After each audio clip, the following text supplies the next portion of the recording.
उच्च गोत्र वालों का, नीच गोत्र वालों का, है ना, जो देह है वह देह के अनुरूप ही उसका आचरण आदि भी होता है, तो उसी से उच्च और नीच गोत्र के लिए वह नौकर्म बन जाता है ना। तो जिस कुल में उत्पन्न हुआ होगा तो वह उस कुल से उत्पन्न वह देह कहलाएगी। नीच कुल में उत्पन्न हुआ है तो नीच कुल की उत्पन्न देह, और उच्च कुल में उत्पन्न हुआ है तो उच्च कुल में उत्पन्न देह वाला कहलाएगा वो, है ना। तो ये उच्च गोत्र और नीच गोत्र का नौकर्म है। तो अब जिस देह से वह उत्पन्न हुआ है, यहाँ पे गोत्र का काम क्या है, तो जैसे जिसका शरीर माता पिता से बना, तो उनका जो अपना आचरण होगा परंपरा से आया हुआ, है ना, वही आचरण से प्राप्त हुआ उसका जो शरीर होगा, वो शरीर ही उस नीच या उच्च गोत्र के लिए नौकर्म कहलाएगा।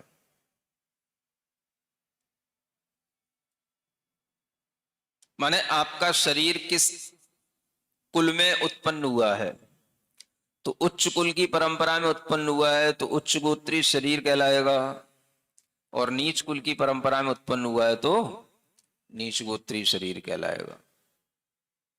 तो नीच गोत्र भी शरीर आश्रित है, इसका नौकर्म भी, है ना। शरीर को देख करके ही, शरीर से ही, या शरीर के देखने पर, उसकी परंपरा का ज्ञान हो जाने पर ही उच्च और नीच का एक भाव आ जाता है, और उच्च और नीच की उसके अंदर एक धारणा दूसरे के अंदर बन जाती है। माने कोई भी व्यक्ति जैसे मान लो आपके सामने आया और आपको पता नहीं है कि कौन से कुल का है ना। अगर आपने उससे जैसे कुल का नाम पूछा और आपको पता पड़ गया कि ये जो है उच्च कुल का है, तो आपके लिए वह शरीर उसी रूप में देखने में आएगा, ये उच्च कुल वाले का शरीर है, अच्छा आचरण इसकी कुल परंपरा में होता है। और अगर आपको पता पड़ गया कि नीच कुल वाले का शरीर है, तो आपको उसी रूप में देखने में आएगा, इसके कुल में नीच आचरण होते आए हैं।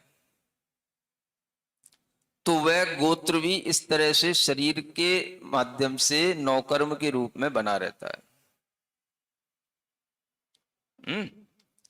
यानी उच्च या नीच वह तब तक कहलाता रहेगा जब तक कि उसका आचरण या तो बदल ना जाए, या उसकी परंपरा जो है उस परंपरा से वह अपनी पहचान को बनाए रखे, है ना। हाँ, दोनों ही चीजें हैं।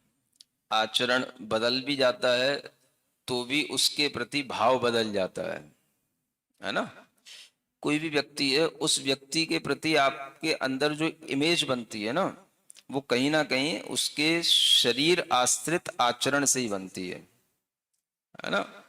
तो आचरण भी उसमें है, लेकिन आचरण दिखता नहीं, दिखता शरीर है।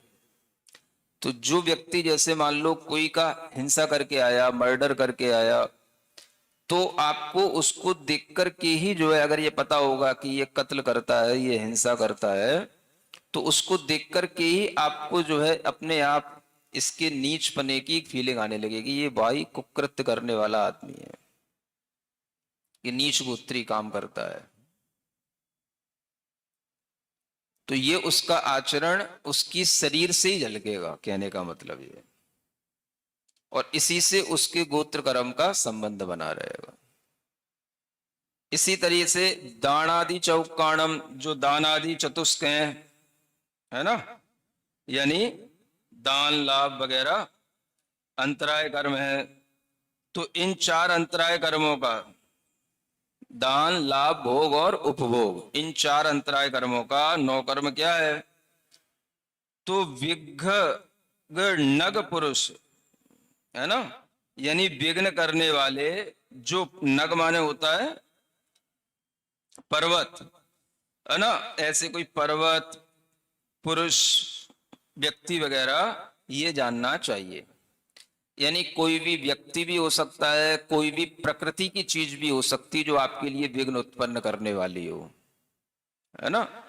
तो ये उसका नौकर्म बन जाता है। जैसे मान लो कोई एक पहाड़ बीच में आ रहा है, इधर भी एक गांव में उधर भी एक गांव में, इस गांव वाला उस गांव में नहीं जा सकता और उस गांव में अच्छा व्यापार चल रहा है, समझ आ रहा है, लेकिन वो उस पहाड़ के कारण से उस गांव में व्यापार करने नहीं जा सकता, रास्ता नहीं है, और इधर जो है व्यापार की सहूलियत नहीं है उसको, तो उसके लिए लाभांतराय कर्म के लिए वो पहाड़ भी कारण बन जाएगा, पहाड़ उसके लिए नौकर्म है ना। नदी भी नौकर्म बन सकती है। अरे मानस उत्तर पर्वत तो बहुत दूर है, तुम यहाँ प्रैक्टिकली बात करो है ना। तो कोई भी तरह का लाभ है, दान है ना, दान देने जाना था, दान करने जाना, लेकिन वह नदी बीच में है ना आ गई, पर्वत आ गया, तो दान देने वाला भी दान देने नहीं जा सकता और लेने वाला भी लेने के लिए नहीं आ सकता, क्योंकि नदी बीच में आ गई, पानी फ्लो का चल रहा है? हाँ, स्त्री पुरुष भी है। हम्म। हम्म।